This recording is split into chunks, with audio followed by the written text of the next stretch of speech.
प्रेम से बोलिए सदगुरु साहिब जी की जय हो। सतनाम साहिब। हे साहिब, आपका अनंत अनंत शुक्रिया, अनंत अनंत आभार। साहिब जी आपकी सर्वदा ही जय जयकार। आदरणीय सर्व संतों की जय हो। उपस्थित आदर के योग्य सभी जीवात्माओं को मेरा नमन। सतनाम साहिब। हम सब में बैठे परमपिता परमात्मा को शत शत नमन। मिट्टी में से निकला था और मिट्टी में ही गर्क हो जाएगा। मिट्टी में से कैसे निकला था? क्योंकि ये तन, ये काया भी मिट्टी ही है, और एक दिन मिट्टी में ही फना भी हो जाओगे। भले ही जलाए जाओ, दफनाए जाओ, या कुछ भी क्यों ना किए जाओ, मरने के उपरांत तो मिट्टी में ही विलीन होगे। पानी में जो लोग लाश तैरा भी देते हैं ना, वो भी किसी सतह पर पहुंच जाती है जब, तो धीरे धीरे गल छड़के मिट्टी में ही मिल जाती है।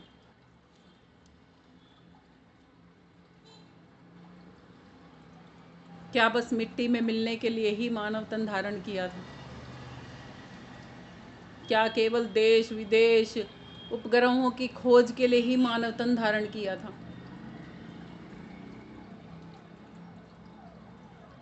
क्या केवल इस ब्रह्मांड की खोज के लिए ही मानव तन प्राप्त किया था? आज हम खोज कर रहे हैं एलियनों की, दूसरे ग्रहों पे रहने वाले लोगों की, पता नहीं किस किस चीज़ की हम खोजें किए जा रहे हैं। अरे मानव कहाँ की खोज में लगा है, खुद की खोज को भुलाकर। ये नहीं संतों ने कहा कि खोज मत करो, मगर मगर संतों ने इतना समझाया है कि खुद की खोज कर लो पहले, फिर जहान की खोज करते रहना। तब वो आसान भी हो जाएगी और खोज जल्दी पूरी भी हो जाएगी। क्योंकि वो जो समस्त ब्रह्मांड में हम ढूंढने जा रहे हैं ना, वो मानव के तन में हर एक चीज़ मौजूद है। अगर मानव के तन में मौजूद नहीं है ना वो चीज़, तो वो चीज़ ब्रह्मांड में कहीं नहीं है।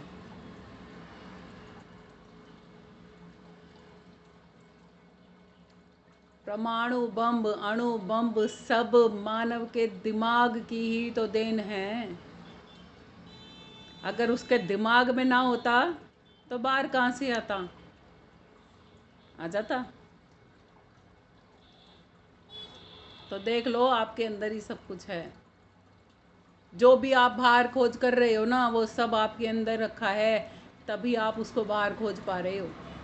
और इसीलिए साहिब ने बड़ा सुंदर बोला है कि मोह को कहाँ ढूंढे रे बंदे, मैं तो तेरे ही पास में, नहीं मंदिर नहीं मस्जिद नहीं काबे कैलाश में, मैं तो हूँ बिल्कुल तेरे पास में। और ये भी नहीं कहा साहिब ने कि मैं विश्वास में हूँ, क्योंकि लोग अंध भगत ज़्यादा हैं। विश्वास किस चीज़ का करना है? अंध भगत नहीं बनना विश्वास में भी। विश्वास किस पे होता है, भरोसा किस पे होता है? जिसको हम जान लेते हैं, समझ लेते हैं, जिसका हमें पक्का पता होता है, 100% पता होता है कि ये मेरा वेल विशर ही है, था और हमेशा रहेगा, तब विश्वास होता है। ऐसे ही विश्वास नहीं होता, वो अंधा विश्वास होता है।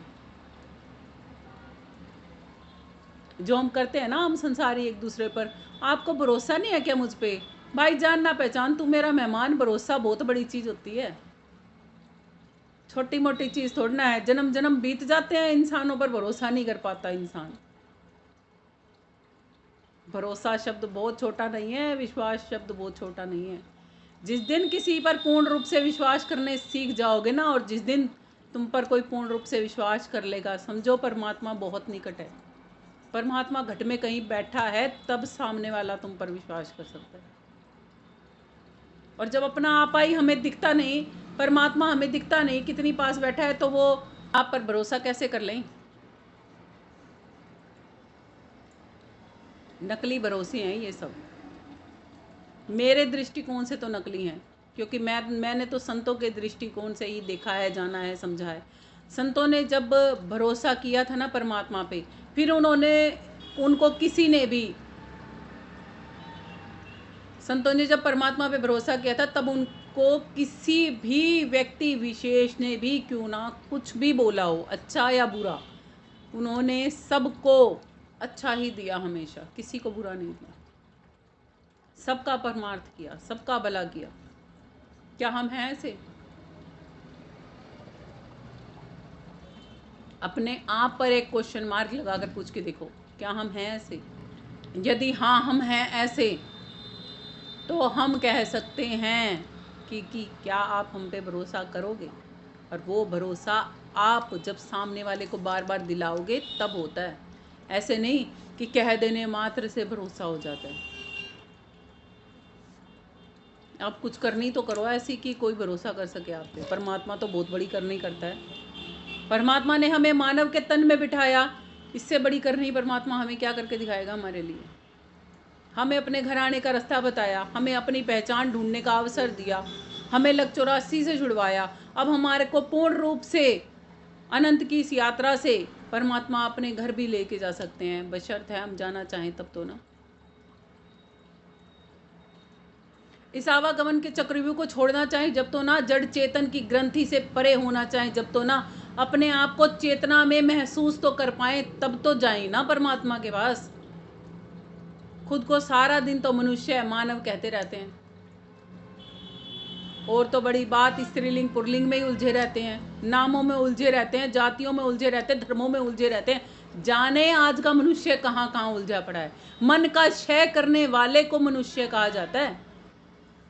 यहाँ तो चलते ही सब जने मन से हैं, हमारा मन हमारा मन हमारा मन, उसके अलावा तो आगे कुछ आता ही नहीं है, नहीं आता ना। साहिब कहते हैं, ए मानव, जब तू पैदा हुआ था ना, जब तेरी माँ ने तुझे जन्म दिया था, तब वो पलंग भी वो लकड़ी का था, और जब तुझे सुलाने के लिए वो लोरी गाती थी ना, तो वो पलना भी लकड़ी का था। कैसा तमाशा है, तेरे साथ लकड़ी बचपन से जुड़ी हुई है, तेरे पैदा होते ही तेरे साथ जुड़ गई थी। फिर जब तू स्कूल में गया, पाठशाला में गया, विद्यालयों में गया, वहां पर क्या था? पहले लकड़ी की तख्ती होती थी, कलम होती थी, और उससे लिखा जाता था, और फिर पुताई की जाती थी उसकी मुल्तानी मिट्टी से, और फिर सुखाई जाती थी वो, और फिर दोबारा से लिखाई की जाती थी। और एक घर में कम से कम 2-3 तख्तियां एक बच्चे के पास होती थी, क्योंकि एक की पुताई कर दी है, वो सूखने में टाइम लगेगा, तो लिखने को दूसरी तख्ती तो चाहिए ना। अब तो पक्के पेन कागज हैं, रिकॉर्ड कंप्यूटराइज हैं, मिटते ही नहीं, मिटा लो 50 बार फिर आ जाते हैं, रीस्टोरेज है ना। कर्म भी तो ऐसे ही हैं अब आत्मा के, ऐसे ऐसे कर्म आत्माएं कर रही हैं कि रीस्टोरेज हैं, छुटेगा ही नहीं। संस्कारों से जो कर्म कर रहे हो ना, कंप्यूटर में निकाल लो, कितना भी पुराना डाटा आप उठा सकते हो, सालों साल पुराना डाटा फट से बाहर आ जाता है। 70 बार डिलीट कर रखा होगा ना किसी ऑप्शन को आपने, उसको भी कहीं ना कहीं जब सर्च करेंगे ना कंप्यूटराइज एक्सपर्ट, उसको भी उठा के बाहर निकाल देंगे।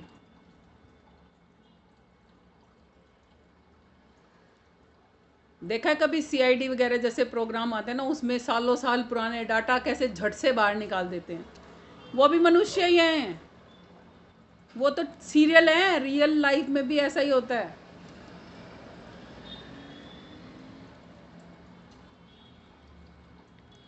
किसी की अगर छानबीन शुरू कर देते हैं ना, हम अपने फोन्स में भी जो चलाते हैं ना, सब सैटेलाइट में रिकॉर्ड होता है हमारा। हम सोचते हैं हमने डिलीट कर दिया, तो किसी को कुछ नहीं पता। क्यों कहते हैं गूगल पे जो भी चीज़ सर्च करते हो, वही सब चीज़ें आपकी हर एक एप्लीकेशन पे दिखानी शुरू हो जाती हैं। समझ गए ये किस चीज़ का है, कहाँ से आएगा सब कुछ माल मसाला बाहरी दुनिया का? ब्रेन से, किसी मनुष्य के दिमाग से। और वो दिमाग के अंदर कौन है, उस तन के अंदर कौन बैठा है? वो चेतना बैठी है, वहां से आ रहा है ये सब कुछ। और विलीन कहाँ होगा? उस चेतना में ही एक दिन विलीन हो जाएगा सब कुछ। जब पृथ्वी नहीं रहेगी तब क्या रहेगा? जब सूरज चांद सितारे नहीं रहेंगे तब क्या रहेगा?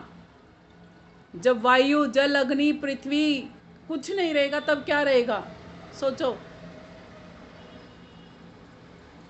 तब भी चेतन सत्ता रहेगी। उस चेतन सत्ता का ही एक अलग से नाम हमने रख रखा है, आत्मा, जिसको श्री कृष्ण जी ने श्री गीता में सर्वभूत प्राणी कहकर बता रखा है। भूत कौन हुआ? ये तन भूत है और इसके अंदर रहने वाला वो प्राणी, प्राण शक्ति को चलाने वाला प्राणी। लोग भूत बाहर ढूंढते दुनिया में, भूत चिपट जाएगा, भूत चिपट जाएगा। भूत नहीं चिपटेगा, वो भूत थोड़ी ना है। भूत तो आप खुद हो, जिंदा भूत, जो खुद को ही नहीं पहचानते। आत्मा आ जाती है, आत्मा घुस जाती है। वो आत्मा क्या है? वो चेतना है। ये जड़ वाला भूत है, ये जड़ वाला भूत। चेतना भूत नहीं होती।